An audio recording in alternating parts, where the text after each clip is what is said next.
Buenos días. Buenos días. Buenos días, profe. Profe, ¿le puedo hacer Esperando una que... pregunta, profe? Sí, claro. Lo que pasa es que yo quisiera saber si yo salgo en lista ya, porque hasta ayer fue que me matricularon, profe. Hasta ayer, ¿no? O sea, porque es que precisamente no aparece ni usted ni alguien que me informó en la clase anterior, Guerra. Apellido Guerra. Entonces no sé si se habrá conectado. Y si se inscribió, si se matriculó ayer, no aparece. Pero entonces ya vamos a... ¿Usted entró qué con, con el contacto que dieron sus compañeros? O sea, a usted la invitación no le llegó. No, profesor, a mí no me llegó. Okay. Entonces usted es Gabriel de la Osa, ¿cierto? Sí, señor. Uy, déjenme tomar nota.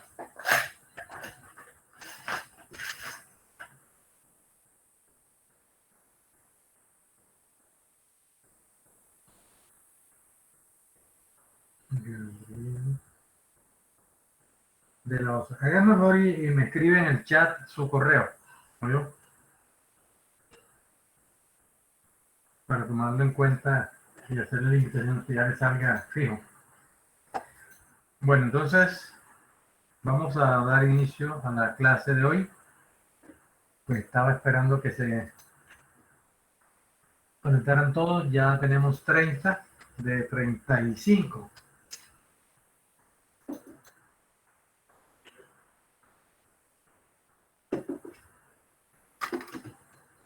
Vamos a finalizar la revisión del ejercicio de reparto que estuvimos viendo y continuamos con el diseño de miembros de atención. Y digo continuamos porque ya dijimos que ese ejercicio realmente es un trampolín,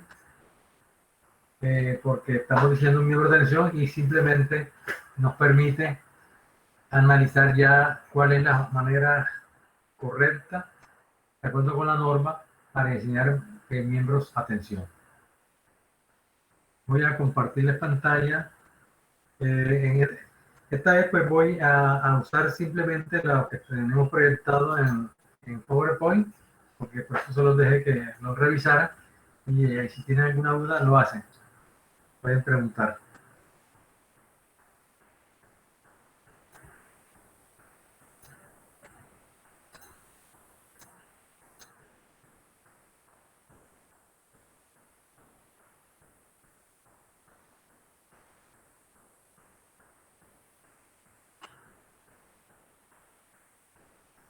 ¿Ya están viendo la presentación en PowerPoint?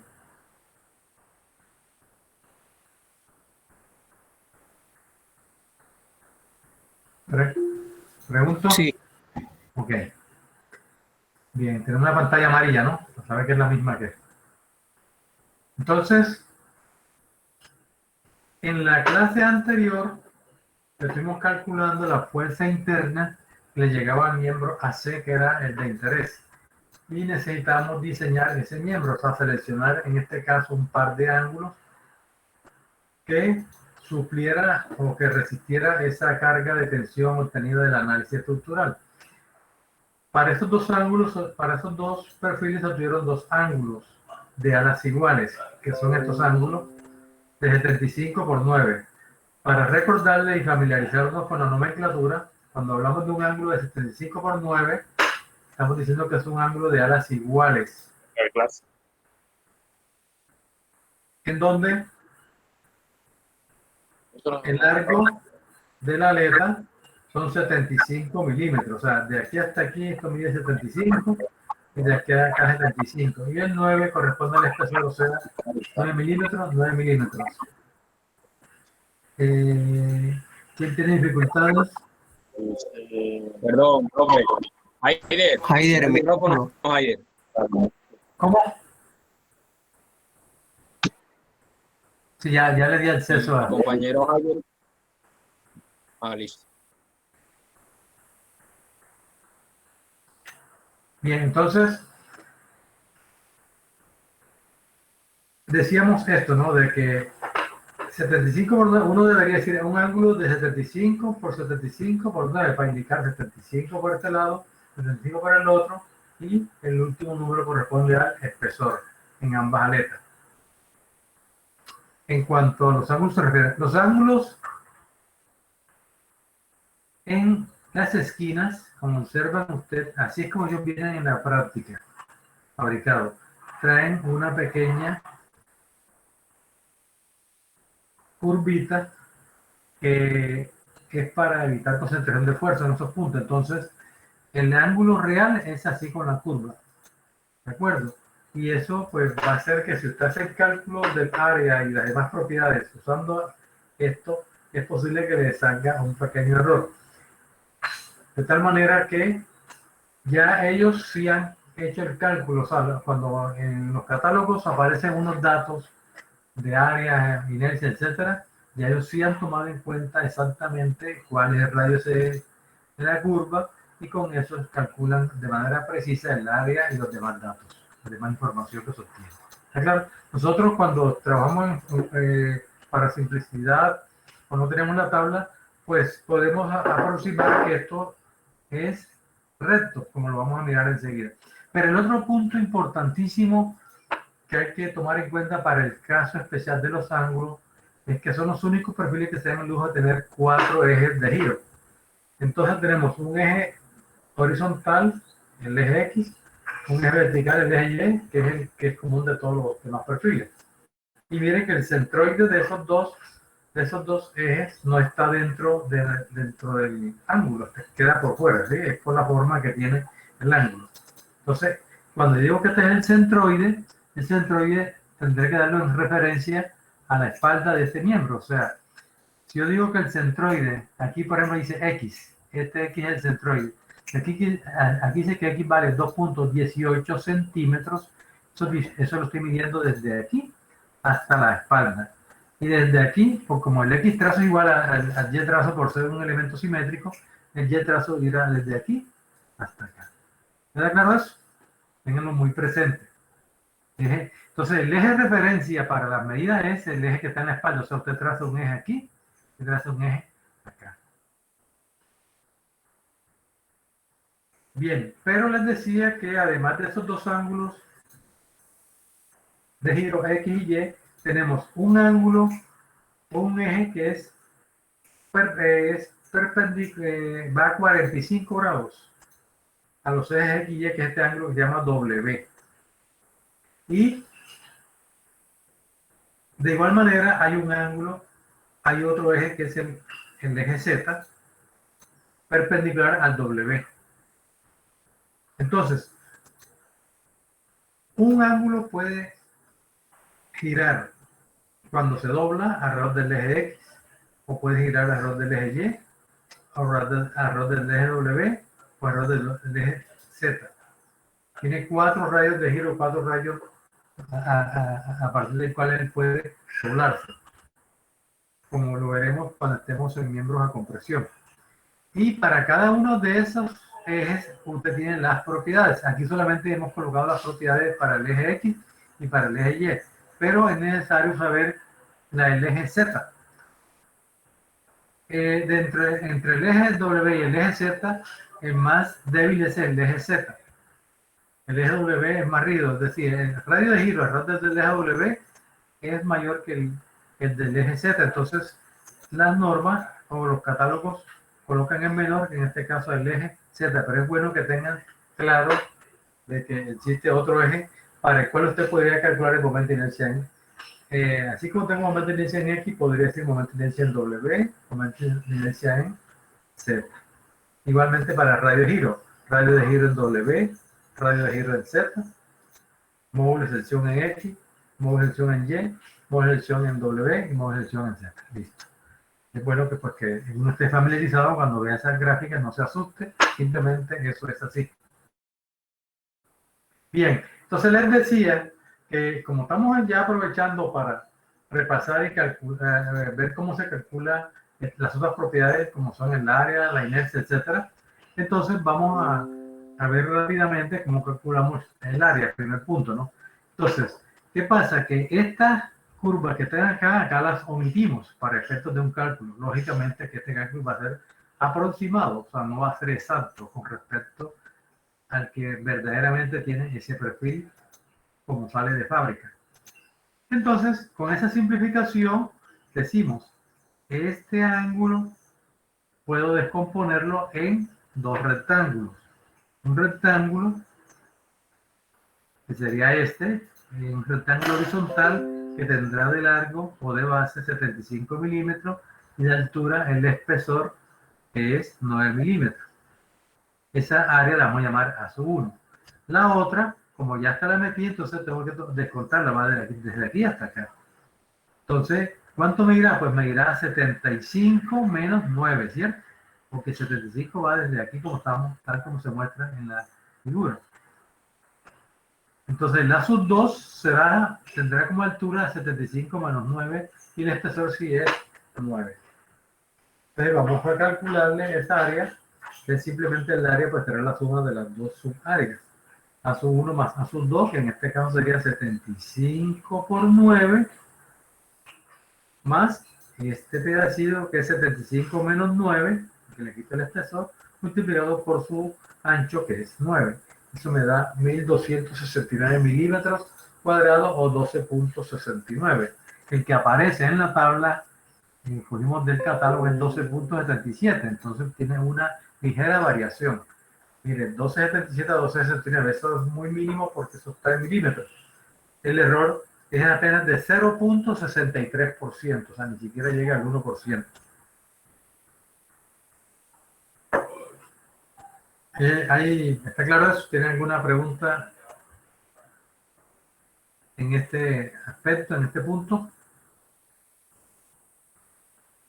Bien, entonces pasemos ahora a calcular el centroide. O sea, a calcular, en este caso con respecto al eje X y con respecto al eje Y. O sea, cuánto vale esta distancia X trazo que nos debe dar 2.18 también de manera aproximada. Y usamos esta gráfica, la que tenemos acá, y recordamos entonces que el centroide de un área plana, de una región plana, está dada por esta integral, ¿sí? Integral de X por dA sobre la integral de dA. Integral de X por dA, cuando digo X es distancia, dA es área, o sea, una integral de área, momento de área, porque es como si yo multiplicar área por distancia, ¿cierto? Entonces, haciendo alusión o comparando con el concepto de momento de fuerza por distancia, cuando yo digo acá, momento de una fuerza es fuerza por distancia, entonces el momento de área será área por distancia. Pero como yo estoy descomponiéndola en varias áreas, entonces por eso hablo de una sumatoria, que si la manejo como una ecuación algebraica, entonces será la integral, ¿cierto? La integral, y la integral de dA es simplemente el área. Entonces, esta es la ecuación original como ustedes la aprendieron en física y como la aprendieron en estática. Ya aplicado a regiones planas, se simplifica y en lugar de estar resolviendo integrales, simplemente resolvemos una sumatoria de productos de áreas por distancia y sumatorias de áreas. Entonces, eso es lo que hacemos aquí. Entonces, para cada área multiplicaremos el X por el área. Entonces, para X trazo será sumatoria de las X y por ahí sobre sumatoria de ahí.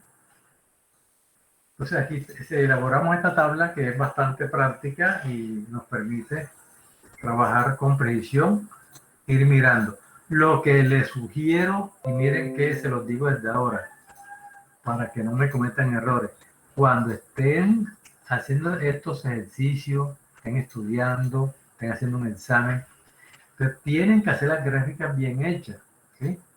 Y ampliadas, no es que van a cogerla en 1 milímetro, van a hacer esas gráficas. Tienen que hacerla lo más grande posible para que usted pueda dibujar con precisión cuál es el eje X, cuál es el eje Y de referencia, que las distancias se vean claras. Y eso les va a impedir cometer errores. Si por rapidez, por tacañería del papel los hacen chiquiticos, ténganlo por seguro que usted va a equivocarse porque va a confundir alguna información. El otro punto importante que siempre se los digo es que en este caso de gráfica donde se manejan tantas líneas y números, lo mejor es que usted ojalá maneje varios colores, ¿sí? Lápices de colores, para que con eso usted pueda distinguir de forma bien precisa. Por ejemplo, aquí yo tengo el eje X de referencia, lo pongo aquí en la parte inferior del ángulo. Tengo el eje Y, entonces esos ejes de referencia los escribo con la letra que están en negrito. Mientras que el centroide, para diferenciarlo, verlo más claro, lo dibujo en rojo. Entonces yo ahí no tengo por qué equivocarme. O sea, yo sé que mi centroide es este, ¿sí? Y ese eje lo voy a llamar X sub 0 y Y sub 0. El punto donde se acorda es el centroide o centro de gravedad. Con eso, fíjense que también se ve claramente quién es ASU1, quién es ASU2 y las distancias que estamos mencionando. Entonces, procedamos. Para el área 1, ¿cuánto es el área? Aquí está la gráfica A sub I, o sea, en este caso A sub 1, sería 75 por 9, tal como está indicado, 75 por 9 igual a 675 milímetros cuadrados. El X trazo, entonces el X trazo, óigase bien, el X trazo es de cada área, entonces usted en este rectángulo tiene que dibujar el centroide como un rectángulo, pues ya usted sabe que el centroide de un rectángulo estará en la mitad, aquí como lo estamos marcando con el puntero. Voy a mover el puntero para que lo alcancen a apreciar allá. Y aquí está el centroide, entonces como quiero hallar el centroide de X, entonces me interesa la distancia de aquí, de la mitad del rectángulo hasta acá, o sea, la mitad de 75. Entonces, por eso el X trazo aparece 37.5, o sea, 75 entre 2. ¿Está claro? Miren, aquí está, bueno, de pronto no se alcanza a visualizar muy bien, pero cuando usted coloca el punto en la mitad del rectángulo, de ahí se traslada hasta el eje de referencia. Desde aquí hasta acá hay 75. Ese es el centroide o el X sub Y de este rectángulo A sub 1. De la misma manera es el Y trazo para ese rectángulo. Como mi eje de referencia es el eje Y, entonces el eje X, entonces la distancia Y será esta, la distancia del centroide de ese rectángulo a este punto. ¿Cuánto vale? Vale 4.5 porque a toda altura vale 9. De esta manera, entonces, para cada gráfica ubico. En el caso del rectángulo 2, entonces en el rectángulo 2 tenemos el X. Pues miren, en el rectángulo 2 yo ubico el centroide que estará en la mitad de este rectángulo, entonces el Y será, el X será este pedacito, que en este caso es la mitad de 9. Adiós. ¿Ah?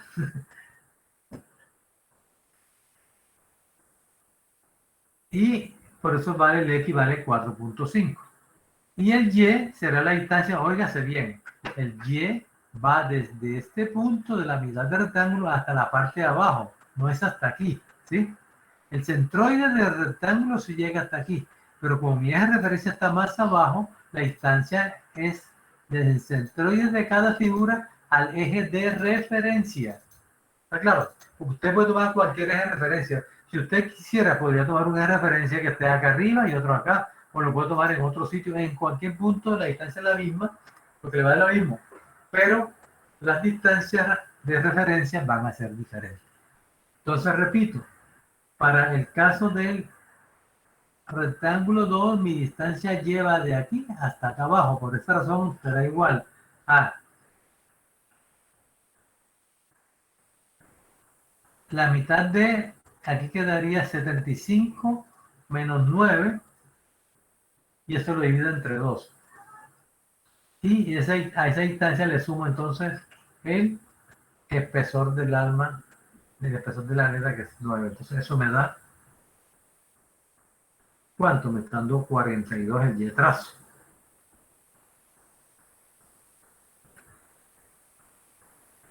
Entonces, con esa información, de la misma manera que uso también el área, y simplemente multiplico A por X, o sea, 675 por 37.5 debe dar este valor, y 675 el área por este valor de 4.5 tiene que dar 3037. Para el área 1, para el área 2, sumo las áreas. Área 1 más área 2 da esta. Y, perdón, sumo las áreas que son estas, 1269. Miren que esta área de 1269 debería ser igual a ¿quién? A esta. Ya dijimos pues que hay una pequeña variación.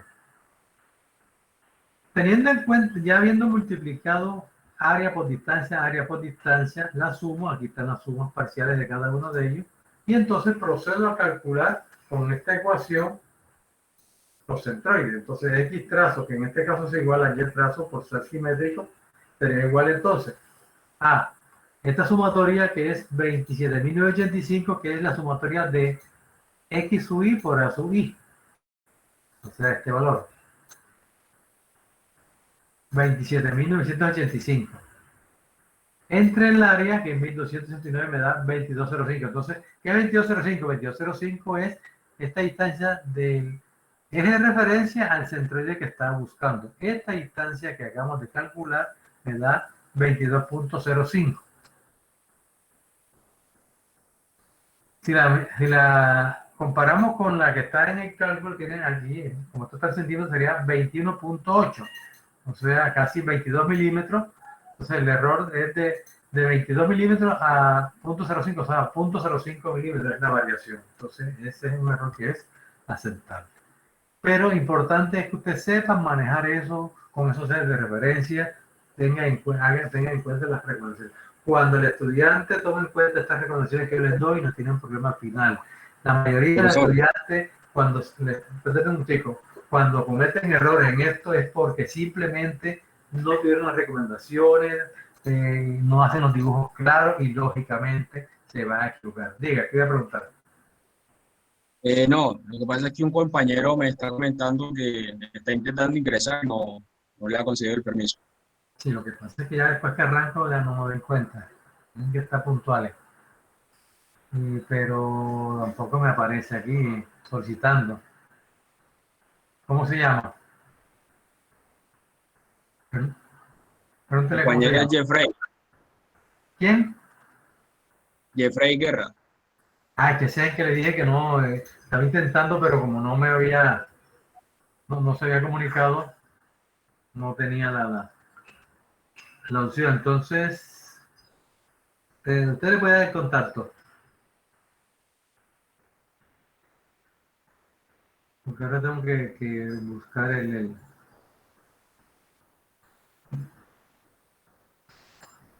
tengo que coger el correo de él para meterlo acá y hacerle la invitación.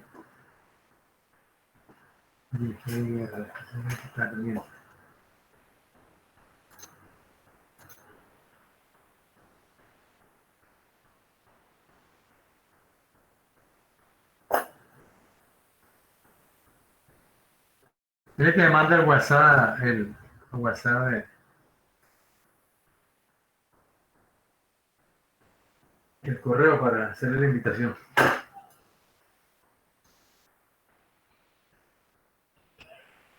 O si no, ustedes le pasan en la dirección. Bien, entonces,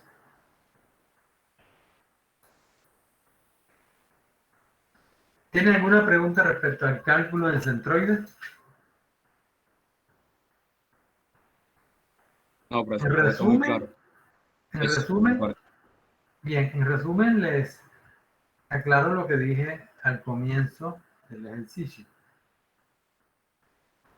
Para ciertos perfiles, para muchos casos, nosotros toda esa información la podemos obtener de los catálogos, ¿cierto? Y no tenemos por qué estar calculando, lógico, ya es un trabajo que se ha hecho. Pero es que muchas veces nosotros nos toca usar secciones compuestas y eso hace que obligue a que hagamos cálculos que no aparecen en esos catálogos. Entonces, por esa razón, el estudiante siempre tiene que tener los conceptos claros para hacer los cálculos manualmente cuando le corresponde. Y entonces, ya calculando el centroide, vamos a calcular el momento de inercia, el otro concepto. Aquí nos dice que el momento de inercia respecto al centroide vale 65.38. Entonces, lo primero cuando vamos a calcular el momento de inercia, hay que saber qué es eso. es el momento de inercia. Entonces, pensé que lo tenía aquí, la ecuación inicial, un tipo. Le he puesto la...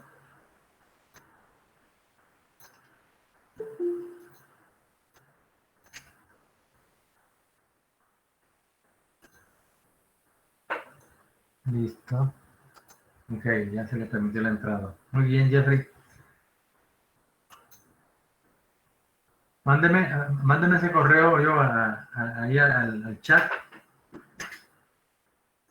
con el fin de Profe, tomar en cuenta la próxima. ¿Oyó? Oye, Jeffrey, ya sabe.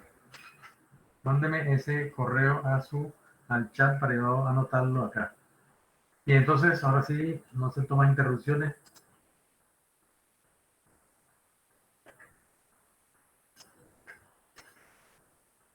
Ya se lo envié, profesor. Igual se Bien, lo había gracias. enviado a la clase. Ah, bueno. Perfecto. Bien, vamos voy a tratar de que recuerden, qué es lo que es el momento de inercia.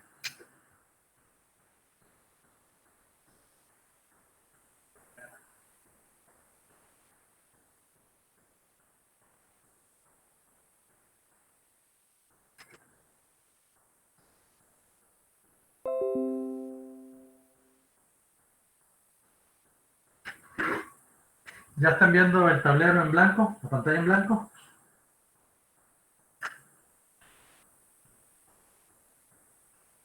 señor, Ok. Sí, profe.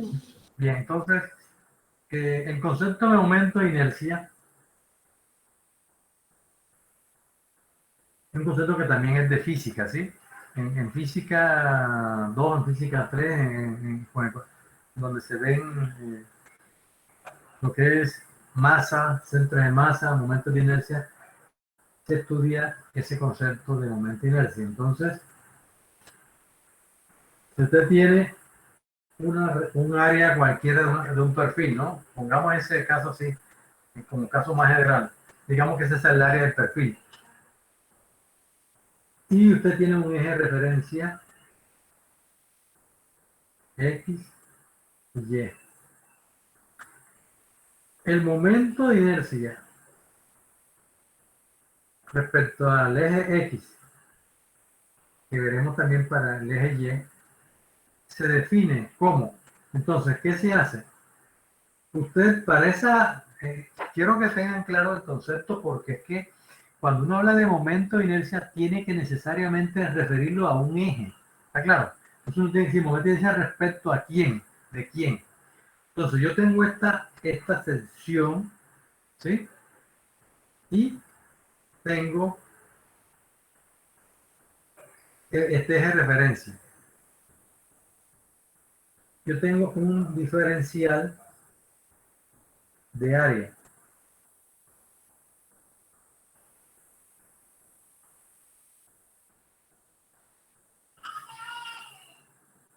Esto es lo que nos llama un DA. Estamos aquí recordando los conceptos del cálculo diferencial. Entonces, este diferencial de área tendrá una instancia respecto al eje X que se llama Y y una instancia respecto al eje Y que se llama X. ¿Sí? Si yo multiplico ese diferencial de área por la distancia Y, tendré momento de área, ¿cierto? Área por distancia. Si vuelvo a multiplicar por Y, tendré un segundo momento de área. ¿Por qué? Porque ya tenía el primer momento de área y al volver a multiplicar por esa, tengo un segundo momento de área. Esto significa que es Y al cuadrado. Entonces, la integral de Y al cuadrado por dA sería segundo momento de área de esa partícula, de ese pedacito de área con respecto al eje X. La sumatoria de todos esos momentos de área es lo que se conoce con el nombre de momento de inercia. Momento de inercia de un área respecto a un eje de referencia. Igualmente para el eje Y, el momento de inercia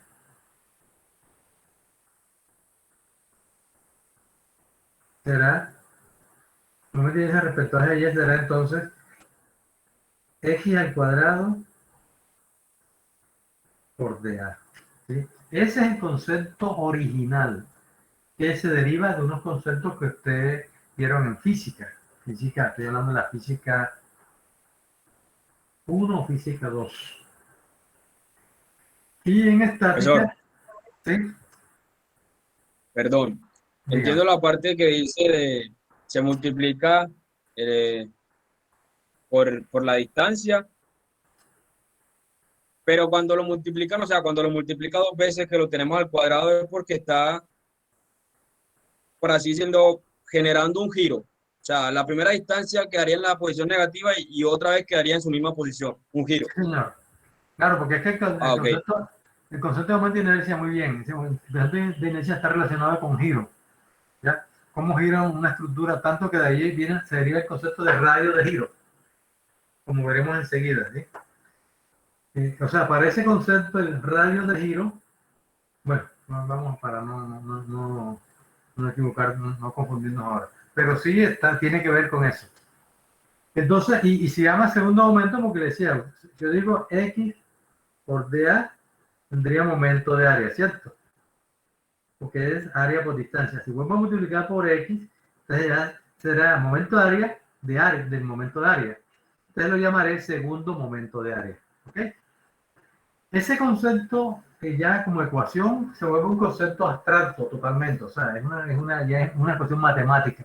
Pero su origen es físico y tiene que ver con cómo es capaz de girar este elemento alrededor de este. Entonces, cuando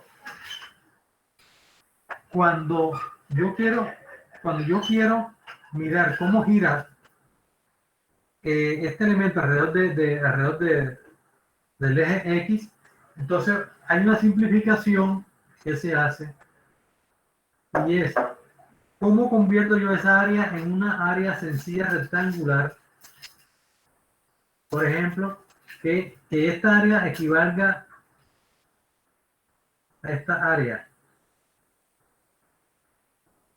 casi como un diferencial de área en cuanto a ella se refiere. ¿Sí?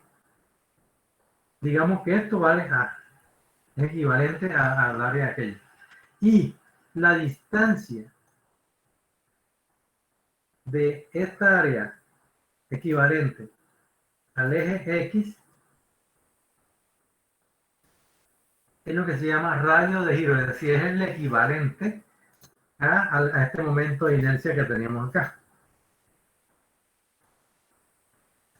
Observen nuevamente. Yo tengo aquí esta área en rojo, que es la misma que tenía de la ascensión. Busco una distancia R tal que el área multiplicada por el R al cuadrado para hacerlo similar a esta ecuación, ¿sí? Me da igual. Y eso entonces me da la inercia. Observen, traten de entender este concepto porque es importante. Aquí tengo momento de inercia de la ascensión, esta o esta, respecto a un eje de referencia, ¿cierto? Y está dado por la integral esa. Ahora, yo puedo pensar en buscar un área equivalente, que es la que tengo en rojo, no sé cuánto mide, o sea, no sé en cuanto al ancho, ¿no? Pero yo la ubico. De tal manera que lo ubico a una distancia R tal que el momento de inercia de ese nuevo rectángulo sea igual al que tenemos acá. ¿Sí? Entonces me queda que la inercia es igual a R al cuadrado por A. ¿Sí? Mire que ya R es constante. Este R es constante. O sea, este va lo mismo en cualquier punto. R es constante.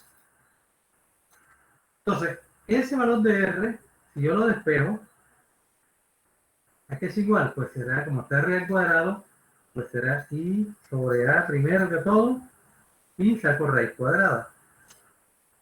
Entonces, el radio de giro, este valor de R es lo que se llama radio de giro, equivalente. Este concepto de radio de giro será igual a raíz cuadrada de I sobre A. Entonces, por esta razón es que uno dice, no, radio de giro es raíz de I sobre A, pero el concepto que tiene es ese, es buscar una instancia R equivalente tal que el momento de inercia de esa nueva área que yo he colocado acá, he tomado pues, un rectángulo pequeñito equivalente al área total, me dé el mismo momento de inercia, ¿sí? Entonces, igualándolo, entonces yo despejo aquí que esa instancia R que estoy buscando es raíz de I sobre A y eso se llama radio de giro. El concepto de radio de giro, señores, esto es supremamente trascendental en el análisis de las estructuras, sobre todo las estructuras metálicas, ¿sí? Entonces, están conformados por elementos muy delgados. Y es tan importante que casi todas las ecuaciones que usted encuentra en el diseño de miembros de atención, en el diseño de vigas y aún en miembros de atención, como veremos enseguida, tienen como parámetro el cálculo del radio de giro. Esa es la razón por la cual yo le doy tanta importancia a estas clases introductorias, ¿sí? Porque es fundamental que usted sepa primero qué es, segundo, que sepa cómo calcularlo con precisión. Si usted calcula mal ese radio de giro, lo demás no sirve para nada. ¿Sí? Porque la capacidad de una columna depende del radio de giro. Entonces espero que el mensaje sea bastante claro y ustedes pues se esfuercen por repasar ese concepto que vieron en estática o en resistencia material, yo creo que lo ven en estática, el concepto de cálculo de centroide, cálculo de momento de inercia, cálculo de radio de giro. Y queda pendiente un concepto, vamos enseguida a verlo antes de seguir con el ejercicio.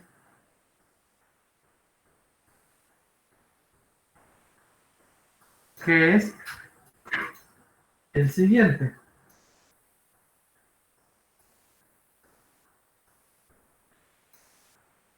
Esta misma figura que usted tiene aquí, digamos, este es el eje X. Y usted tenía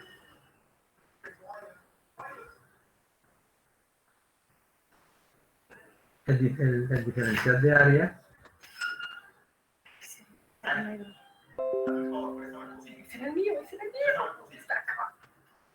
Ese diferencial de área tiene que estar a una distancia Y. Vamos a centrarnos en esto. O sea, Y es la distancia de aquí hasta acá. Que lo voy a colocar afuera para que no se confunda con lo que le voy a mostrar. Entonces ya dijimos, bueno, el momento de inercia respecto al eje X es igual a la integral de Y al cuadrado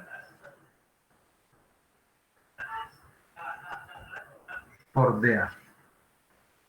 ¿Ok? Entonces, de esa manera usted calcula el momento de inercia de una figura respecto a un eje cualquiera, Ahora, dentro de los tantos ejes que tiene una estructura, o los ejes de referencia, el más importante es el momento de inercia respecto al centroide de esa figura. Entonces, vamos a dibujar el centroide de esta figura, vamos a calcularlo, digamos que este es el centroide, ¿de acuerdo? O sea que si este es el eje X, este vamos a llamarlo X sub 0, y si este es el eje Y, lo vamos a llamar Y sub 0.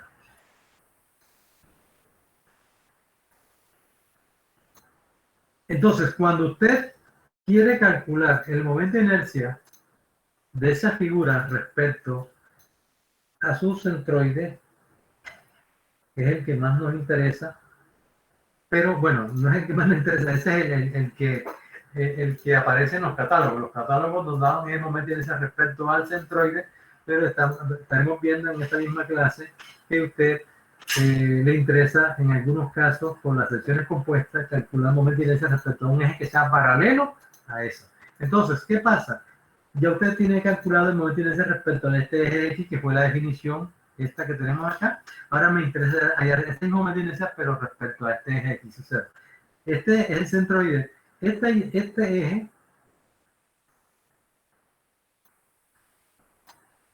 estará ubicado a una instancia de conocida, ¿cierto? Porque si ya yo tengo el eje X de referencia y calculo el centroide, pues esa instancia de respecto al centroide es totalmente conocida, D. Entonces, ojo, D es distancia entre centroide de la figura y el eje de referencia. En este caso, mi eje de referencia es el eje X. Entonces, ¿qué pasa? Yo puedo, usando la misma definición de momento de inercia, intentar calcular el momento de inercia respecto al eje X sub 0. Es decir,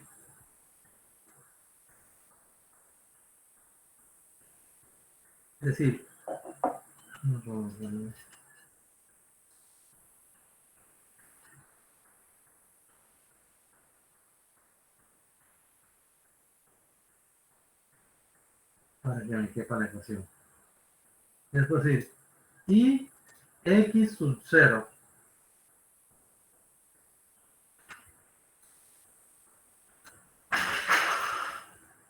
o y X. Voy a usar esta definición.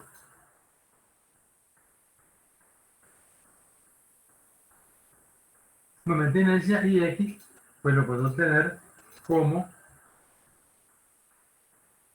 la integral de Y. Pero ¿cuánto vale el Y ahora? Entonces, miren, esta distancia Y va de aquí hasta acá abajo, ¿cierto? Como este es mi referencia, esta distancia aquí, ¿cuánto valdrá? A ver, analicen. ¿Cuál sería el número con que obtendríamos esta distancia de aquí hasta acá? Y menos D. Sí, pero ¿qué nombre tendría? En cuanto a, miren que este es el centroide, ¿sí? Entonces este Y sería el Y trazo, ¿cierto? Sería el Y trazo para esa figura. O sea, respecto a su eje de referencia, este sería el Y trazo y este sería el X trazo. Entonces, en la figura puedo observar que la distancia Y que tengo dibujada será igual, ahora sí, a D menos Y, o como bien usted lo dijo, Y trazo será igual a Y menos D. Acá, por la ecuación que tengo, será entonces que Y será Y trazo más D al cuadrado. ¿Sí? ¿Está claro? Aplicando la misma definición. Y desarrollando esa ecuación, tendríamos integral de, resolvemos primero lo que está en el paréntesis, el cuadrado de un binomio sería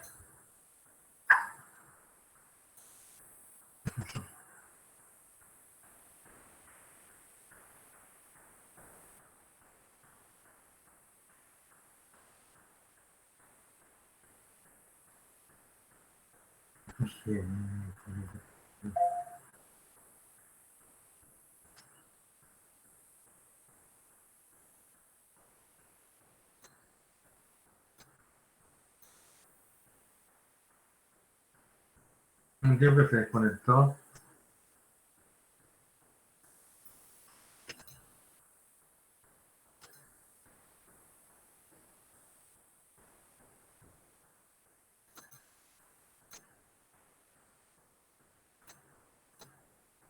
¿Listo? ¿Ya están viendo? Ok, entonces aquí quedaría Y trazo al cuadrado más 2 veces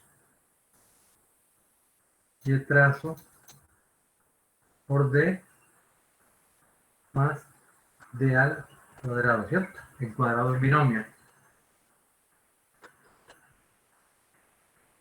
Si aprovechando la propiedad de linealidad de la integración, fíjense que en estos momentos es cuando usted entiende para qué yo tanto cálculo diferencial y tanto cálculo integral.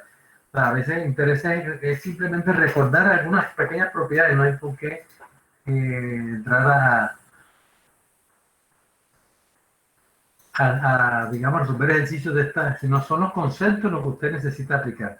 Bien, entonces, Resolviendo esto por linealidad, esto significa que es igual a la integral de y trazo al cuadrado. Aquí me faltó el dA. Cada uno de esos términos estaban por dA. ¿Cierto? Falta multiplicar por dA. Queda y cuadrado por dA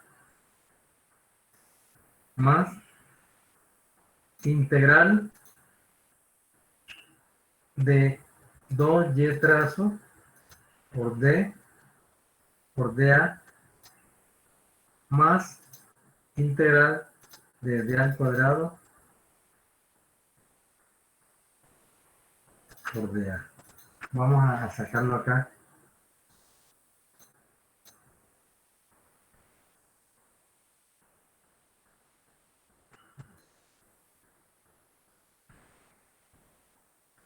Bien, entonces mire, el primer término, integral de y cuadrado por dA, este primer término, usted lo puede, el y trazo es una constante. Si es una constante puede salir de la integral. ¿Sí? Me quedaría y cuadrado afuera de la integral por la integral de dA. ¿Cuánto da la integral de dA? Da área. Entonces eso significa, voy a borrar aquí, buscar un espacito donde pueda anotar esto, que no se pierda el concepto. Caramba.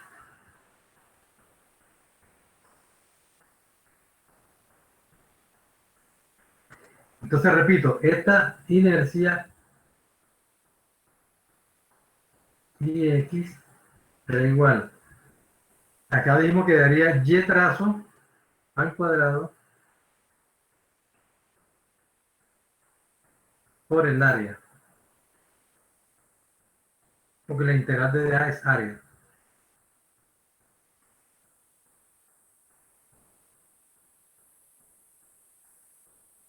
Más. Acá en esta integral me queda integral de 2y trazo por d por dA. Entonces ahí el 2 una constante sale, el y trazo sale. O podemos sacar del 2D, me queda 2D, por la integral de y trazo por dA.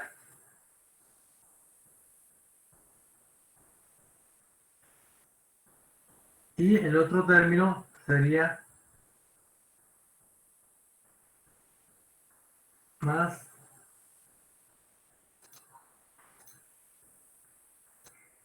aquí quedaría, dijimos d al cuadrado por dA, o sea, me quedaría d al cuadrado, que sale porque es una constante, por la integral de dA, que vuelve a ser A. Bueno, se nos complicó un poquito la cosa, pero lo importante es que ustedes entiendan a esta altura de que cuando uno entra a cursos avanzados, cuando uno entra a la parte del diseño, es lo que yo quiero, el mensaje que quiero transmitirle. Cuando uno llega a cursos avanzados en la parte de diseño, ya en el diseño, ¿qué es lo que vamos a hacer? Diseño, vamos a hacer uso de un conjunto de herramientas, ¿cierto? Un conjunto de herramientas que usted vio desde los cálculos y la física, ¿sí? Entonces, al llegar a este punto, usted tiene que entender, en un momento dado le toca uno repasar, ¿cierto? Simplemente repasar para entender qué significa eso, por qué la integral de dA es A, pero eso se supone que debe saberlo de su física y de su cálculo diferencial, ¿sí?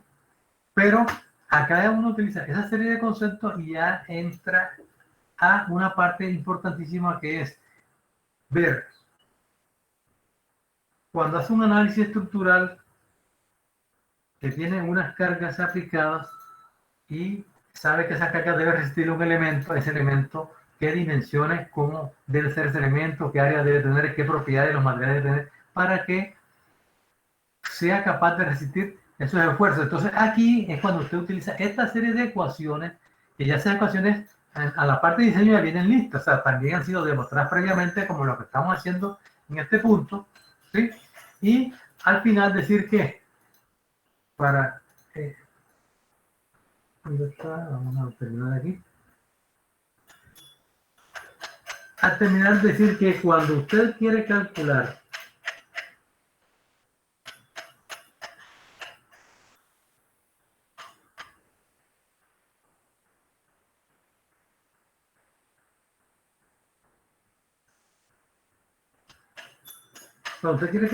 el momento de inercia, digamos aquí tenemos x sub 0, y sub 0, y tengo eje x y y.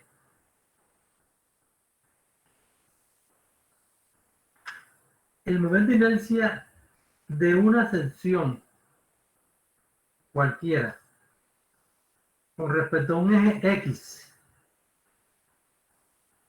que es paralelo al eje centroidal es igual a i x sub 0. Esto sale de la solución que estamos planteando acá abajo, ¿cierto? La que acabamos de demostrar.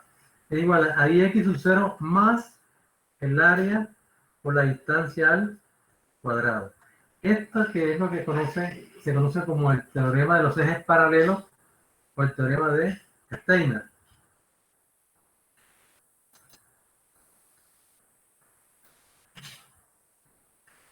Esa ecuación que sale del desarrollo binomial que acabamos de hacer se resume en lo siguiente.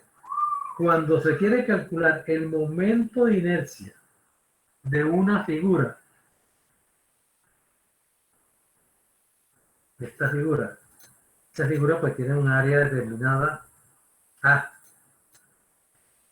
Entonces, el momento de inercia con respecto a este eje X es paralelo al eje centroidal. Eso es lo que quiero que analicen, o sea, que diferencien bien. Este momento de inercia de referencia, el eje X, el centroide ya lo conocemos para cada figura. Entonces, el momento de inercia con respecto a ese eje X es igual al momento de inercia centroidal de esta figura que ya lo tiene que en los catálogos, ¿cierto? Ya está calculado en los catálogos. Más el área de esa figura multiplicada por la distancia, óigase bien, distancia que separa el centroide de la figura en cuestión al eje de referencia.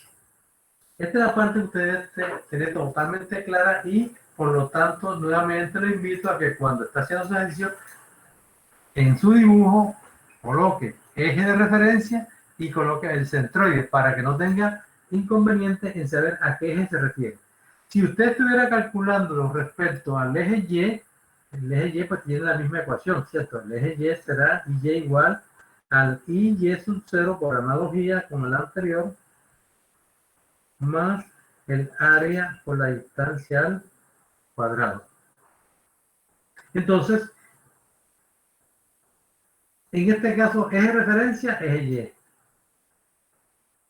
Y distancia entre los dos ejes, la distancia sería esta, ¿cierto? Distancia entre el eje Y de referencia y el Y trazo.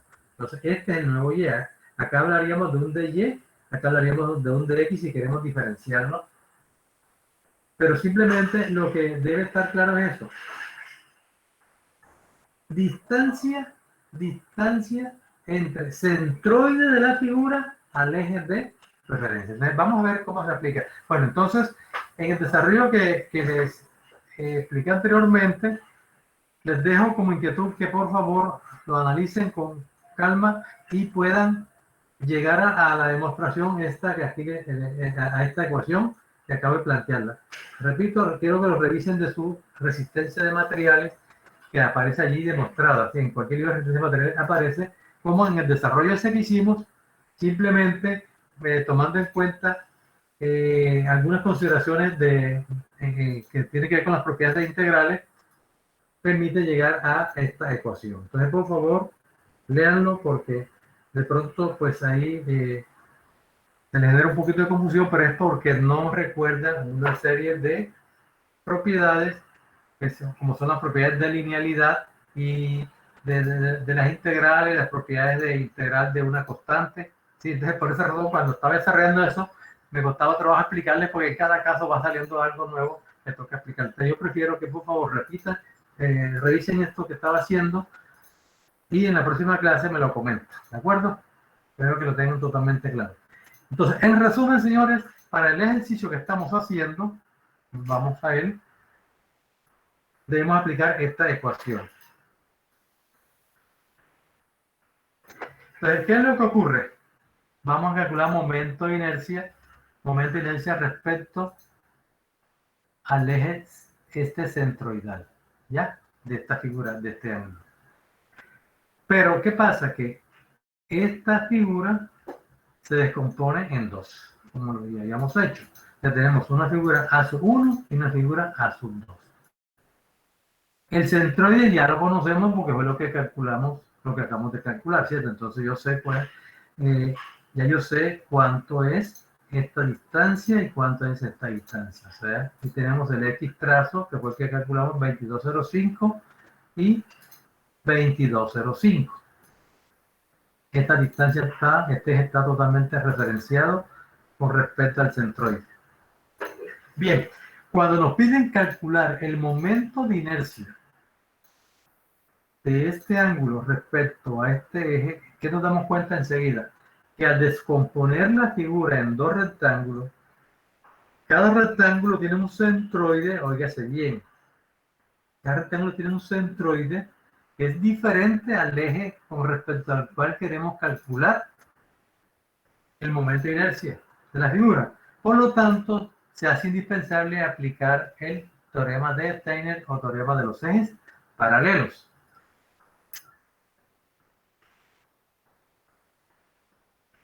Entonces tendremos que, voy a volver a la figura.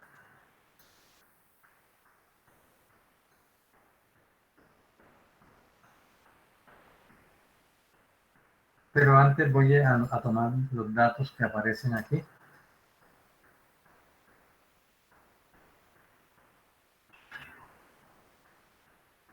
Entonces, momento de inercia en el eje X, esta.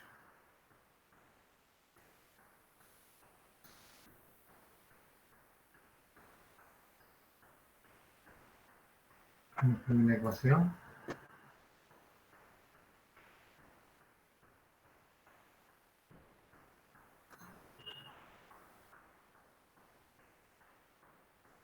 Este es el teorema de los ejes paralelos que estamos aplicando. Entonces, lo que tiene que grabar es IX sub 0 más AD cuadrado, ¿cierto? Eso es lo que me encargo de la ecuación.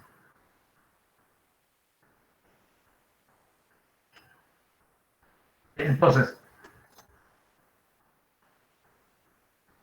para el área A1 es un rectángulo que tiene de ancho 75 milímetros y tiene de altura 9 milímetros. Para el rectángulo 1. El área esa da 675. Entonces, el momento de inercia centroidal, o sea, el momento de inercia respecto al centroide de esta figura, óigase bien, no los confunda. El momento de inercia de este rectángulo respecto a su centroide es igual a BH al cubo sobre 12, ¿cierto? BH al cubo sobre 12. Entonces, en este caso, sería B, que es 75, por la altura que es 9 al cubo, entre 12 me está dando 4.556. Ahora, el brazo. Entonces, me interesa saber la distancia que hay del centroide de este rectángulo al centroide de la figura completa. O sea, esta distancia aquí. Esta distancia en Y vale 17.5. ¿Cómo se obtiene? Ya dijimos que el centroide era 22.05, o sea, la distancia de aquí hasta aquí era 22.05. Le restamos la mitad, que es 4.5, me da 17.55. Este valor de DY, vale 17.55. Esa es la distancia entre centroides. Es esta que estoy colocando aquí, 17.55. Yo multiplico ahora, para completar el teorema Steiner, el producto del área por la distancia al cuadrado. O sea, área sería 675 por 17.55 al cuadrado. ¿Sí? Lo mismo hacemos para la figura 2. Vamos a la figura 2. Entonces, para la figura 2 tenemos el B, que es este, vale 9. El H, que es este, vale 66. El área, 9 por 66, 594. Y hallamos el momento de inercia centroidal de este rectángulo. En este caso sería B por H al cubo sobre 12.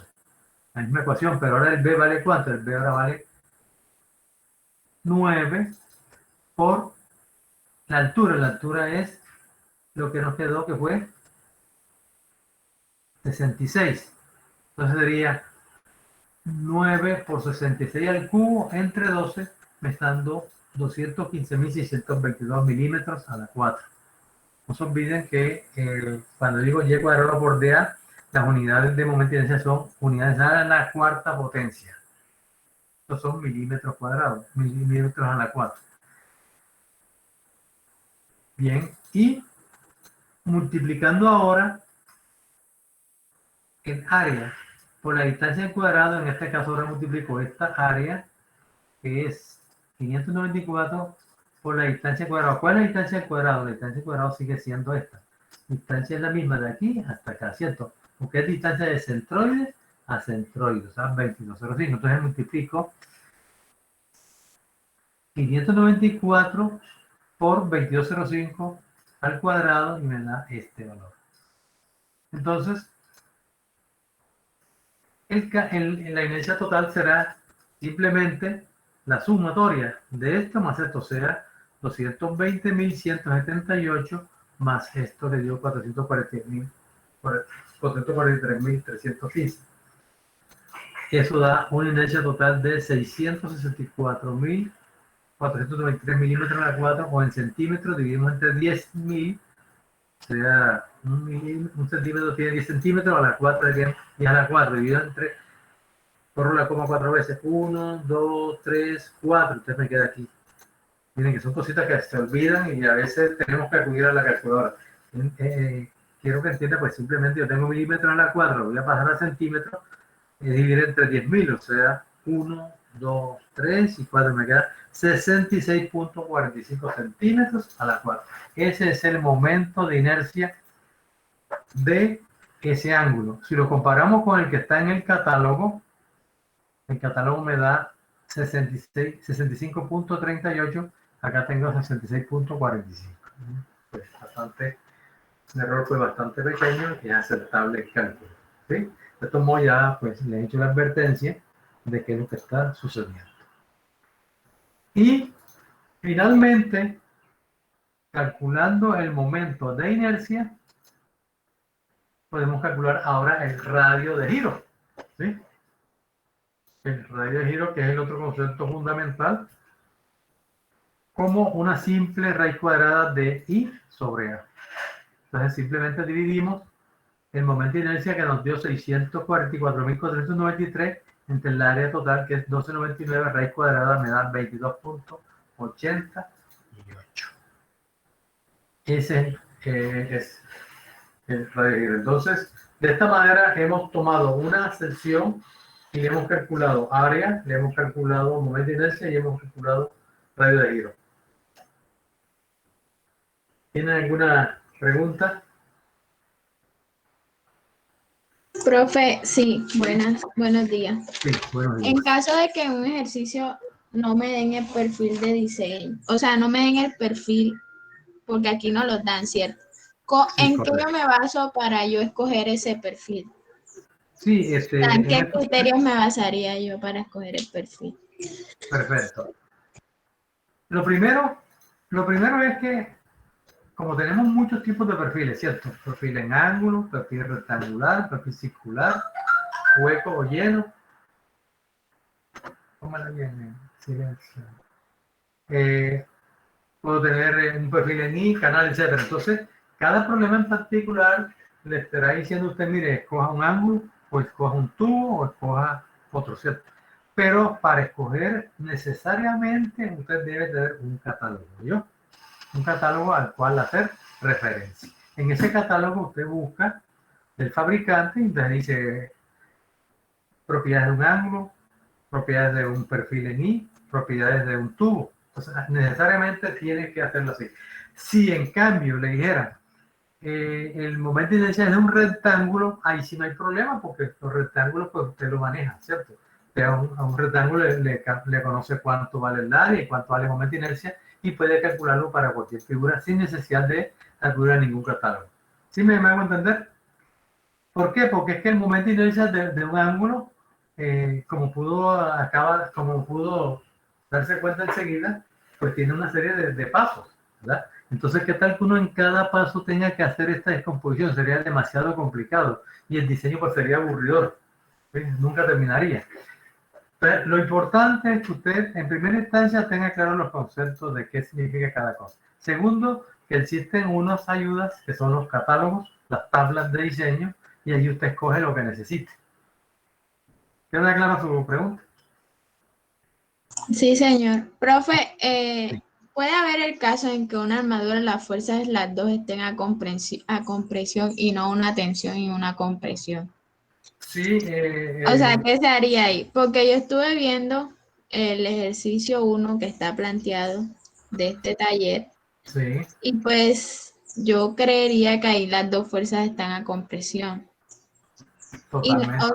y en lo que explico ahora, uno trabaja con la fuerza axial a tensión, ¿cierto?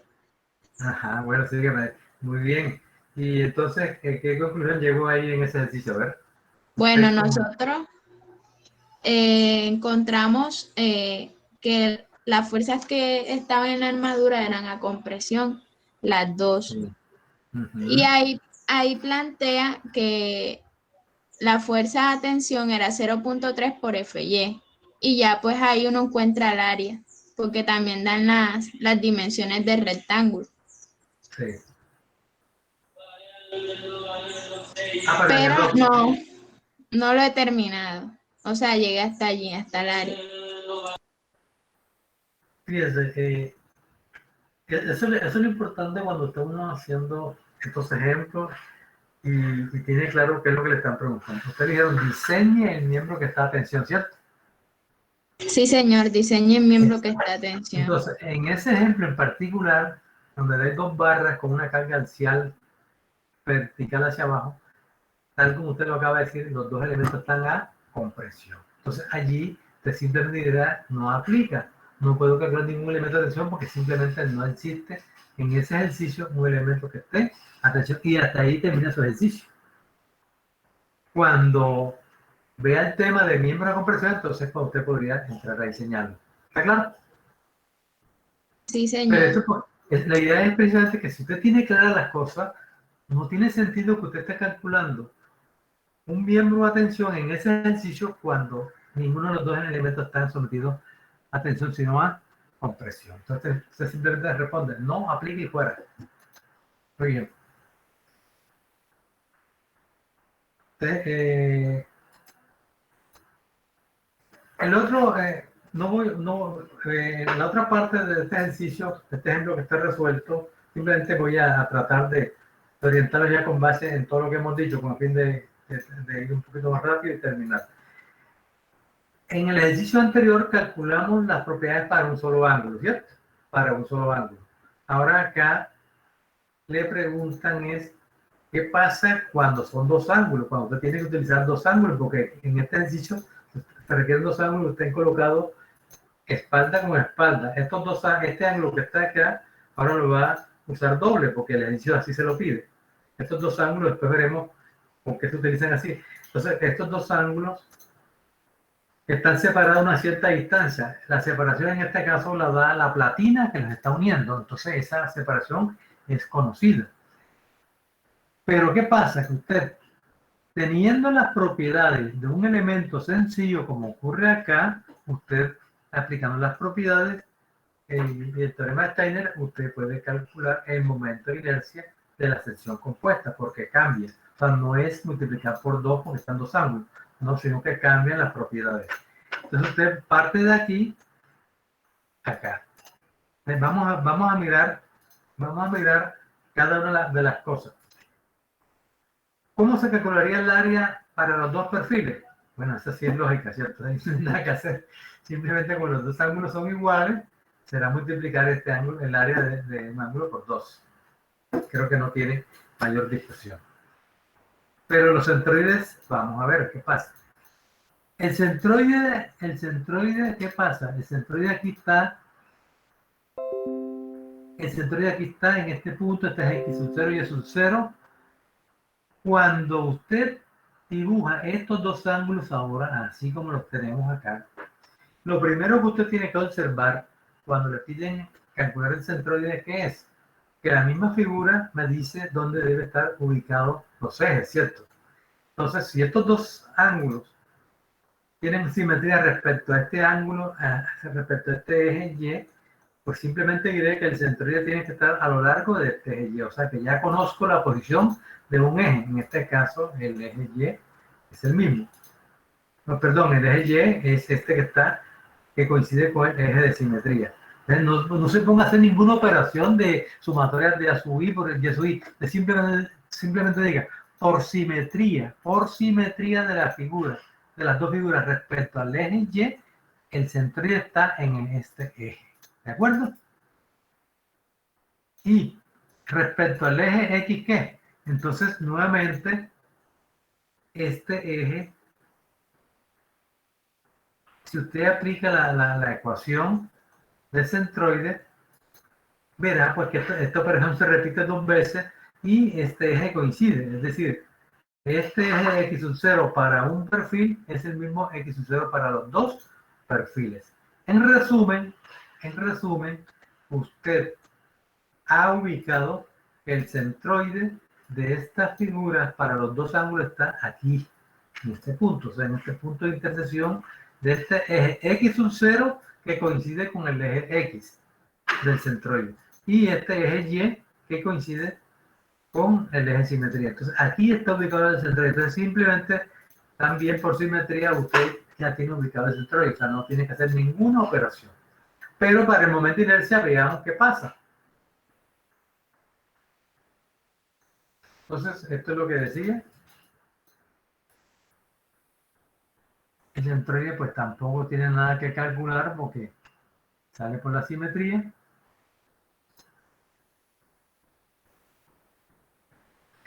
Entonces veamos.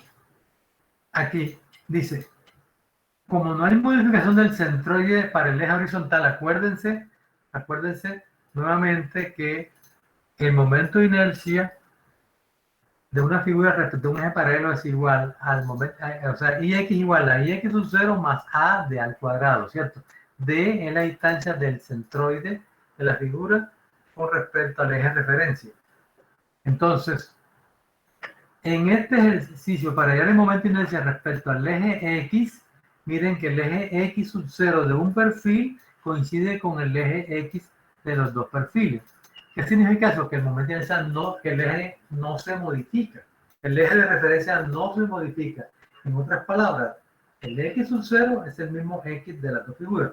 Por lo tanto, el momento de inercia será el mismo. ¿Está claro? El momento de inercia, pero multiplicado por 2, porque lógicamente son dos ángulos. Entonces usted dirá, el momento de inercia respecto al eje X será 2 veces el Ix sub 0. Entonces, 2 por el momento de inercia que ya está calculado y me dará 132.90. De esa manera queda calculado de manera inmediata el momento de inercia de los dos ángulos. Óigase bien, el momento de inercia de los dos ángulos respecto al centroide. El centroide aquí es X. El nuevo centroide está acá arriba, X. Así que es este X sub 0. Ahora, pero para el eje Y, entonces miren lo que ocurre. El eje Y sub 0 o centroide de un solo ángulo es este que está aquí, que ya lo conocemos. Pero el centroide de las dos figuras se ha trasladado, ¿cierto? Se ha cambiado de este punto, si lo miramos para que sea simétrico de este punto se ha pasado acá. O sea, el centroide Y sub 0 ha pasado de aquí a acá, a una distancia que vale ¿cuánto? Pues valdrá esta distancia de aquí hasta acá, que es la separación. Esta distancia será igual a ¿quién? A esta distancia que es X sub 0 más esta distancia que será la mitad de la separación de esos dos perfiles. ¿Sí? Entonces, como la distancia ha cambiado, usted está obligado a aplicar el teorema Steiner y decir, IY va a ser igual al IY sub 0 de un solo ángulo, que ya lo tiene calculado, más el área de ese ángulo por la distancia. ¿Cuál es la distancia? Esta que les estoy mencionando, de aquí hasta acá, ¿cierto? De aquí hasta acá, que en este caso esa distancia será el X sub 0, de aquí hasta aquí, más esta, que es la mitad, es ese medio. En este caso, haciendo esa operación, da 2.2. Y reemplazando tendríamos que la inercia en Y será igual a la inercia original, esta que está aquí, es 66.45. Más el área de un ángulo, aquí está el área, 1268 por la distancia al cuadrado. La distancia es 268 al cuadrado, entonces te está dando que el momento final de inercia es 159.59. Miren este paso importante. La inercia para los dos ángulos no es la misma en los dos ejes, ¿sí? Para el eje X, el momento de inercia vale ¿cuánto? Vale 132.9. Mientras que para el eje Y pasó de 132 a ¿cuánto? A 159. Ha tenido un incremento mayor. ¿Sí? Perdón la interrupción. Sí. No entiendo por qué es 2.68 elevado al cuadrado cuando ya no hicieron la observación de que la distancia se modificó porque el eje se trasladó. Pero aquí muestra que D ahora va a ser igual al X sub 0 que teníamos del primer ángulo más la mitad de la lámina, que da un total de 2.2. No sería el valor de 2.2 el que iba elevado al cuadrado. Veamos la operación. Lo que usted dice es correcto bajo esa ecuación. Permítame. El X sub 0 dio ¿cuánto fue? ¿Dónde lo tenemos acá?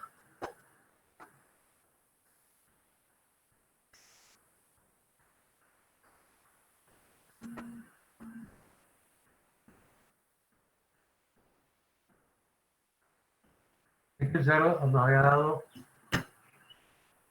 2.2, ¿verdad? 2.2, ¿cierto?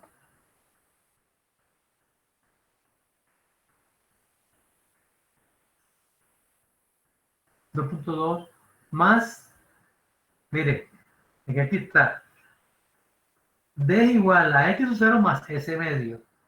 X sub 0 es 2.2. O sea, de aquí a aquí es 2.2. De aquí hasta aquí es 2.2. Y la separación de aquí hasta acá es 0.95. Entonces le voy a agregar la mitad de 0.95. Entonces sería 2.2 más la mitad de 95, que es 0.42. 42.2. 5. Correcto. Entonces, Se calcula bien. es 2.68. Está bien entonces. O sea, no hay error. ¿Ya? Está claro.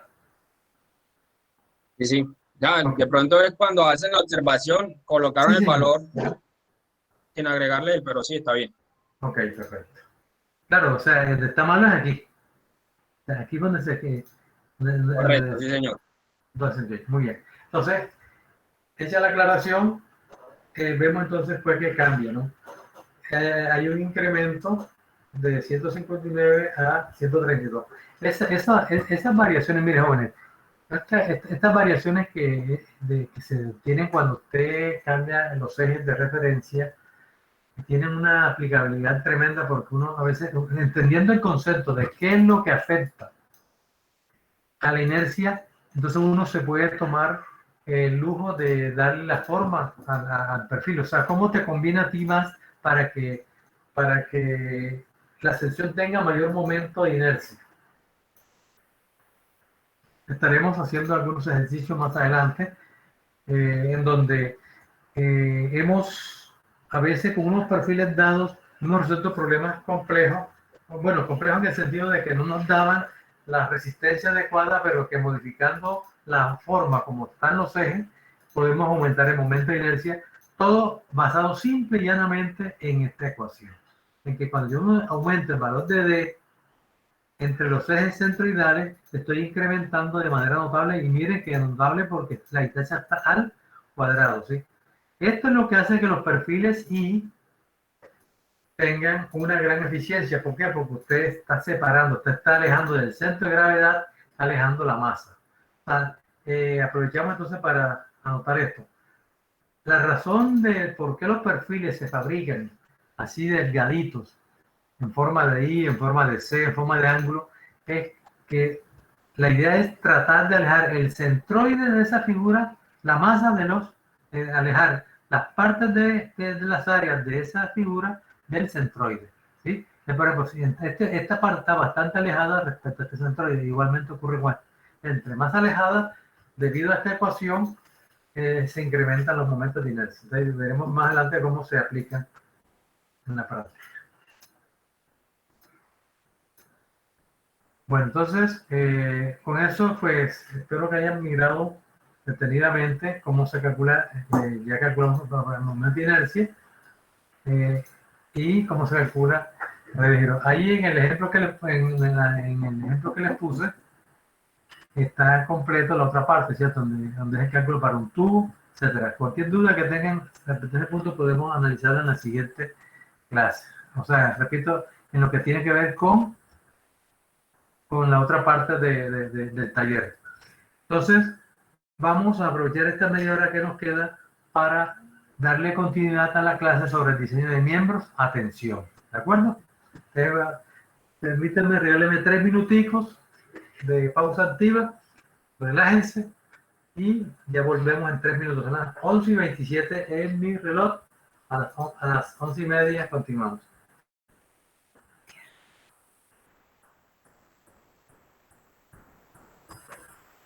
¿Estamos listos? Listo. Ok. Y entonces vamos a dar continuación al tema de miembros de atención, que es el segundo capítulo del curso. Ya vimos la primera parte que tiene que ver con las fallas de miembro de atención o fluencia. En la clase anterior explicamos bien qué era la fluencia, dónde se daba, pero que también había que tener en cuenta que dependiendo cómo se unieran los elementos al resto de la estructura, se podía presentar otro tipo de falla que se llamaba falla por fractura. Entonces, con esas ideas en mente, vamos a hacer la presentación formal del diseño de miembros de atención.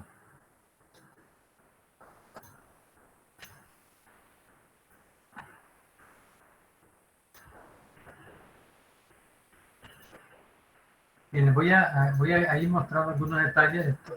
Estas conferencias ustedes las tienen disponibles. Diseño de miembros de atención. En primera instancia, es bueno recordar lo que les comentamos de que en un miembro de atención el elemento tiende a estirarse un delta de P, ¿cierto? Y que la distribución de esfuerzos en cualquier parte entre los extremos es una distribución que es uniforme.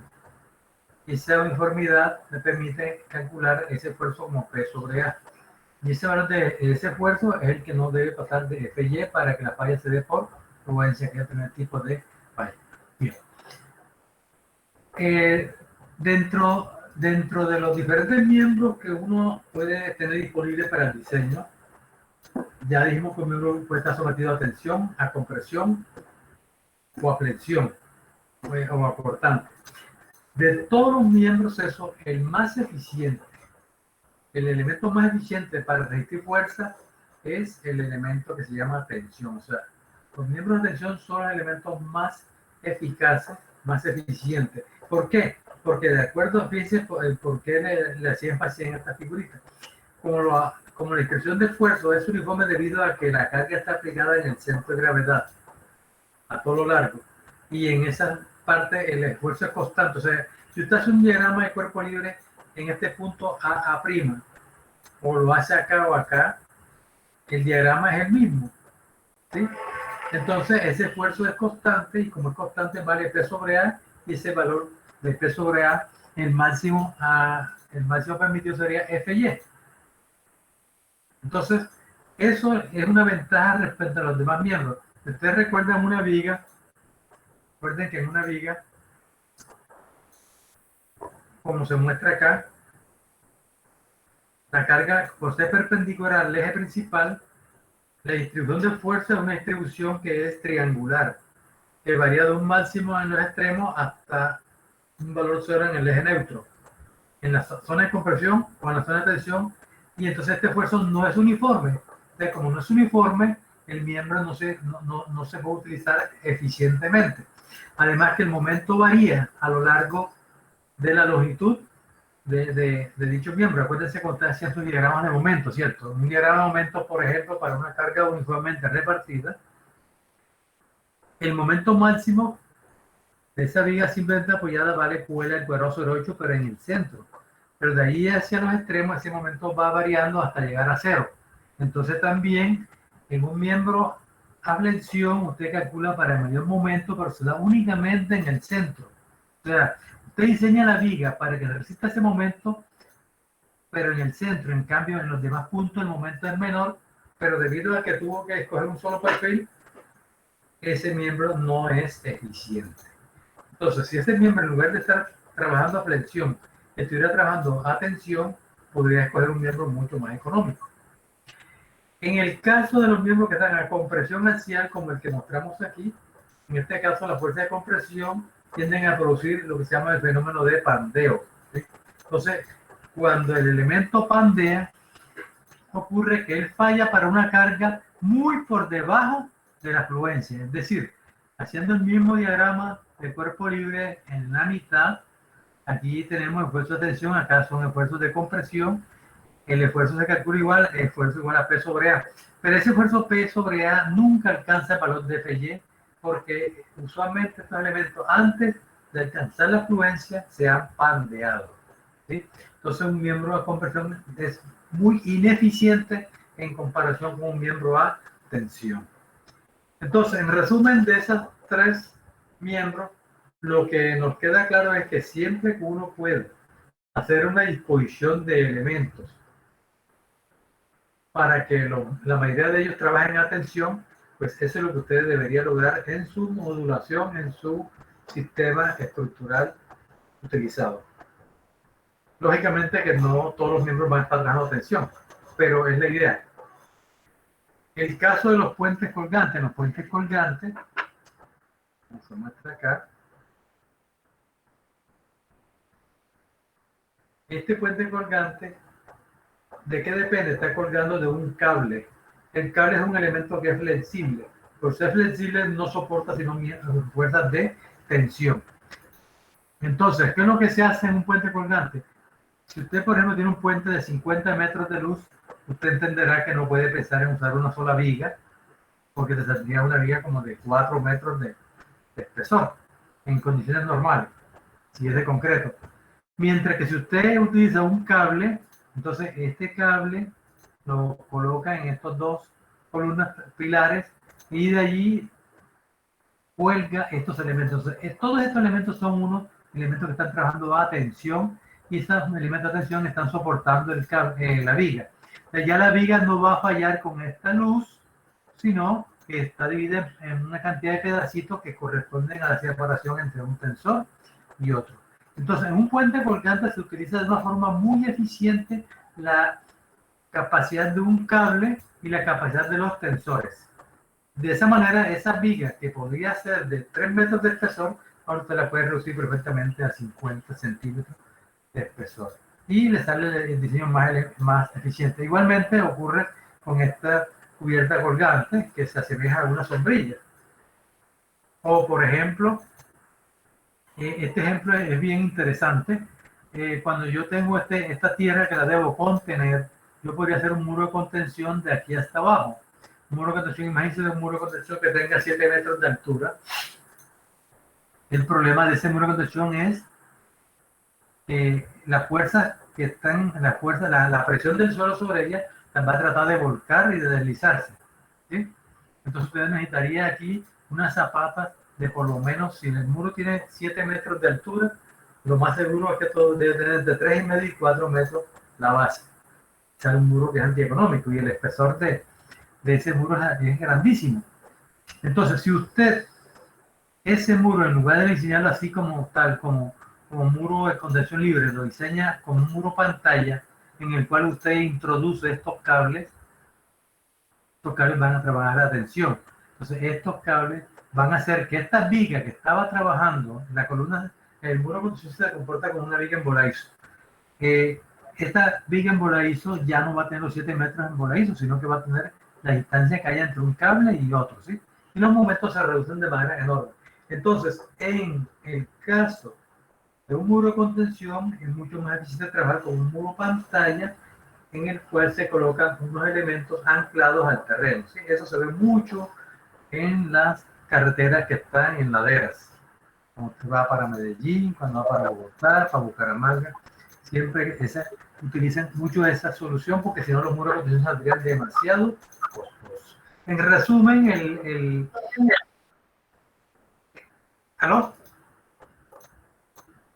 Profesor, o sea, le iba a hacer una pregunta Sí. porque no me queda muy bien el concepto de esos muros de contención que tienen unos cables trabajando a tensión anclados. Pero, o sea, cuando se genera un movimiento de tierra, el movimiento de tierra es conjunto. No es como que solamente la parte que está pegada al muro es la que intenta moverse y donde están anclados los cables está fija. Pues es como lo veo yo. O sea, si se mueve un sector, se mueve todo. Y así no se vendría también el cable con el movimiento. ¿O es que hay alguna estructura además de eso que impide también? Excelente su apreciación. Cuando se va a, digamos, a trazar una carretera, bueno, el ingeniero de vías es el que hace el trazado, ¿cierto? Pero una vez trazada, ya uno sabe por dónde va a pasar. Va a pasar por tal de montaña. Ahí hay que hacer unos cortes. Entonces, antes de saber cómo van a hacer esos cortes, usted tiene que analizar mediante la geotecnia, conocer el tipo de suelo para qué. Para saber primero si el suelo es estable, o sea, si usted dándole una pendiente, un talud, por ejemplo, de 45 grados, 60 grados, ese suelo es estable y simplemente usted puede hacer corte en diagonal y coloca su carretera allí y no pasa nada. Pero lo que usted ha visto, sobre todo en las carreteras que van de Bogotá a Barranquilla o acá en el Paso de la Línea, también se han erosionado esas vías. Es que cuando usted hace ese estudio, usted tiene que definir dónde está el terreno firme. Si el talud solo no es capaz de aguantarse, usted le toca, en este caso, una solución es colocar estas pantallas, ¿cierto? Estas pantallas, estos cables, señores, no crean que no están en el material suelto, ¿sí? Usted cuando ya hizo el análisis geotécnico, sabe dónde están las rocas, el suelo firme. Entonces usted taladra y con ese taladro usted lleva el elemento hasta el suelo firme, sí, hasta la roca. Esto que usted ve aquí, grueso, es una mole de concreto, porque cuando usted mete el taladro, al llegar a determinada profundidad que ya usted ha definido con base en el estudio del suelo, que ya sabe que hay el suelo firme, de ahí es como si hiciera una excavación más gruesa para poder inyectarle concreto y de esa manera no se salga, como usted lo está suponiendo. Pero si todo este material es relleno, lo que usted dice es cierto, o sea, esto se sale, porque la tierra se mueve en conjunto. No, usted lo va a llevar es hasta que esto quede anclado en la roca firme. ¿De acuerdo? Listo, profesor, muchas gracias. Aquí inclusive en el peaje de Tolu Viejo, usted de pronto recuerda que ahí antes de llegar al peaje, hicieron un talud de un corte bastante alto, sin embargo eso comenzó a desmoronarse. Simplemente pues el suelo no tenía la capacidad suficiente y allí pues lo que hicieron creo que fue tratar de aumentar, hicieron como especie un terraceo, ¿no? Para ir disminuyendo los empujes, eso. Pero entonces, ¿qué pasa? Lo que pasa es que estos elementos están trabajando a tensión, ¿sí? Y como trabaja a tensión, esos cables pues son de alta resistencia y es un diseño muy económico en comparación con utilizar otro tipo de solución de muro de contención. Para terminar esta parte que es fundamental, porque Lo que ustedes, cuando uno está estudiando, por ejemplo, en estructuras metálicas, yo no hago nada con hablarles de miembros de tensión, miembros de compresión y cómo se diseña. No, usted debe saber dónde se utiliza cada caso, ¿cierto? Cada uno, bajo qué eficiencia, qué consideraciones hay que tomar en cuenta, ¿sí? Porque ahí es donde está el diseño útil. Eso es lo que usted marca la diferencia entre usted y otra persona que no tiene criterio. Eso debe ser para qué se utiliza y dónde. Quería comentarles, en los edificios que usted construye en las ciudades, ¿sí? En Bogotá especialmente, por ejemplo, donde usted hace edificios de 30, 40 pisos, usted necesita hacer sótanos. Y ahí hay partes donde quedan sótanos hasta de 5 y 6 pisos. O sea, sótanos, o sea, unos parqueos que están enterrados, 6 pisos abajo.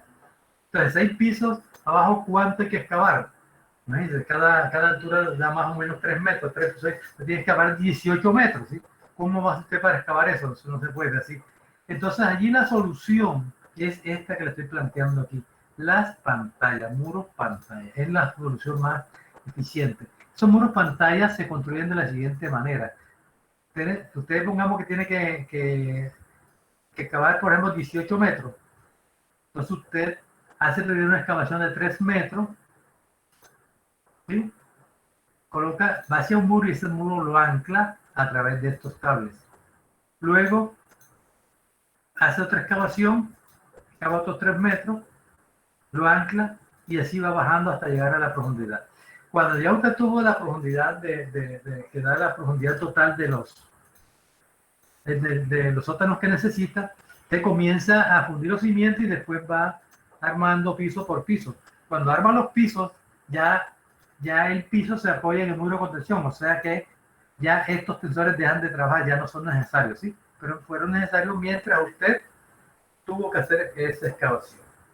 Así se trabaja. Entonces, el miembro de tensión en este caso es el elemento más importante. Y de ellos, el más eficiente, o sea, de entre los miembros de tensión, el más eficiente es el cable. En cuanto a los tipos de perfiles que se deben emplear o que se pueden emplear como miembros de tensión, pues digamos que están todos los que hemos ya mencionado, ¿sí? Pero en orden de eficiencia están primero los cables o torones, ¿sí?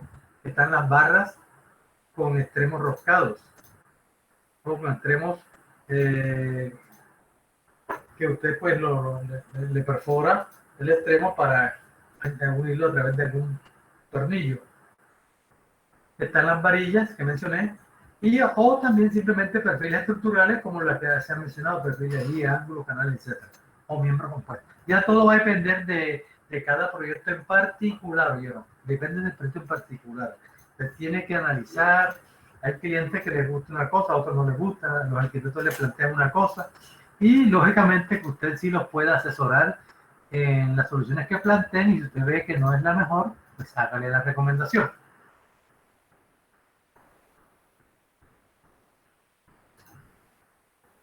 Bueno, como resumen de esto que he dicho, quiero que dos de ustedes me respondan, me digan por qué un miembro a tensión es más eficiente que un miembro a compresión y que una viga.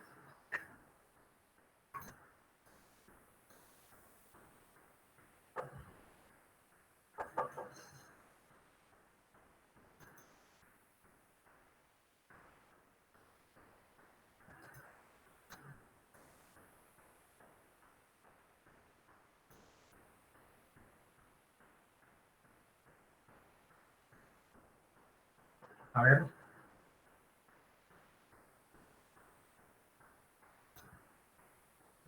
Perdón, profe, la pregunta fue ¿por qué un miembro atención? ¿Por qué un miembro de tensión es más? Hablemos de dos casos.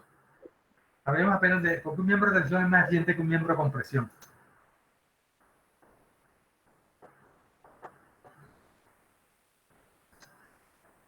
En el contexto de la viga. Sí, señor.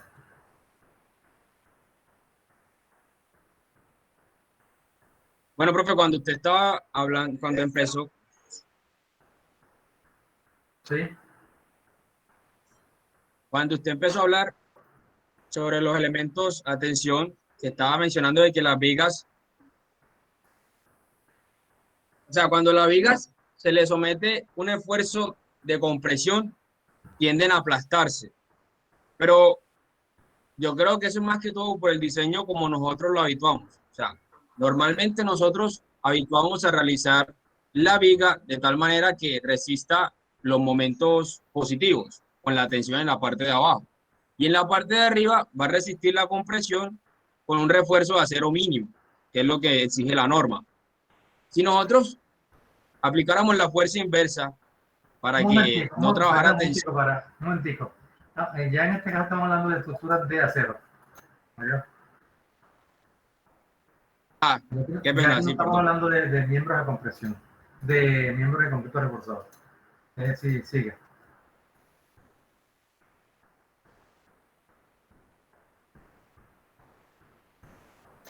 Yo digo que por la eficiencia y la economía. Sí, pero porque es eficiente, y porque es económico. Es una sola palabrita la que hay que responder. Todo lo que hemos dicho lo podemos resumir en el caso de compresión y tensión en una sola palabrita. Porque utiliza toda el área de material, de manera efectiva. Y en el miembro de compresión,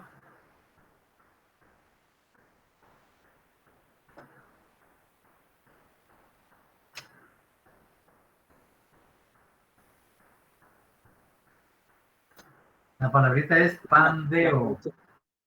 La palabrita ¿Cómo? es pandeo.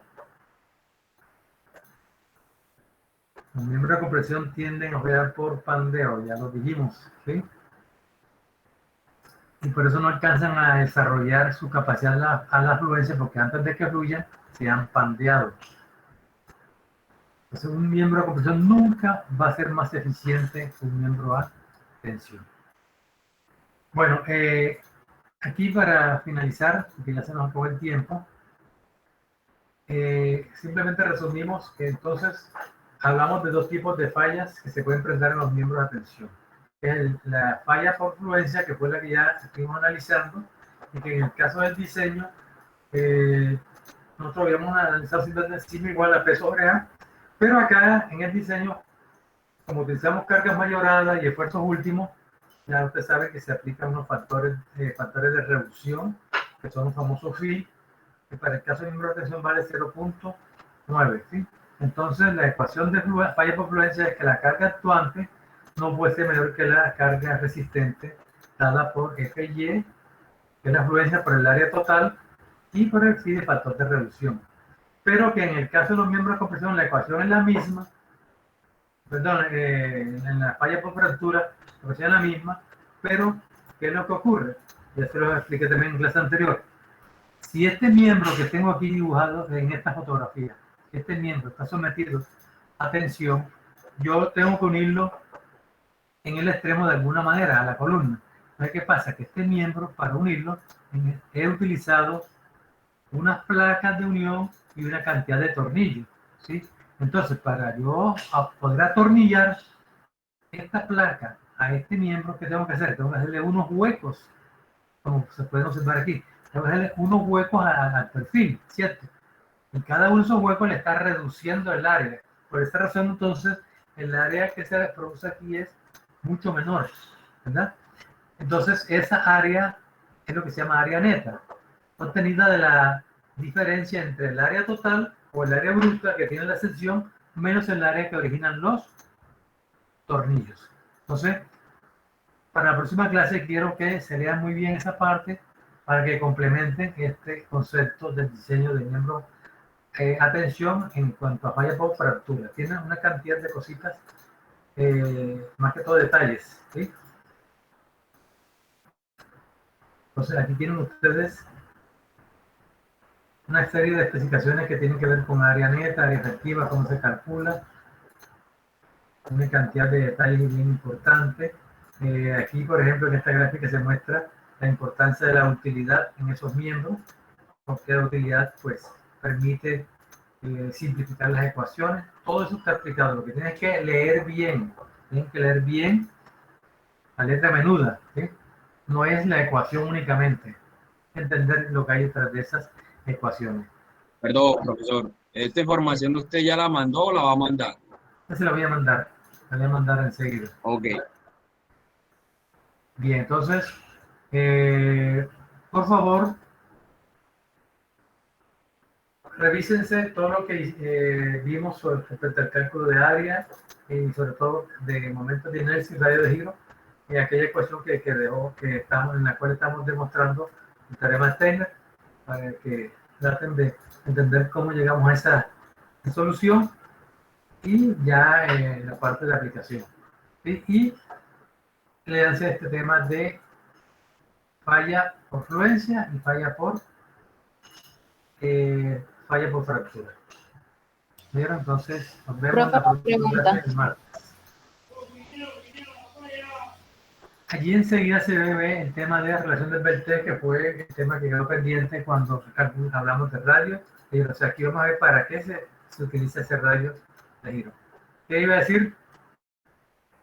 ¿Qué libro está utilizando usted? ¿Qué libro guía? Allá en la universidad está el primer libro que yo saqué, ¿sí? Que ya pues eso lo han fotocopiado y anda de estudiante en estudiante, no sé si ya lo tienen. Y ese libro pues ya está actualizado, entonces yo le estoy mandando hoy este capítulo totalmente actualizado, más completo. Pero ese sería, digamos, el libro guía, la base.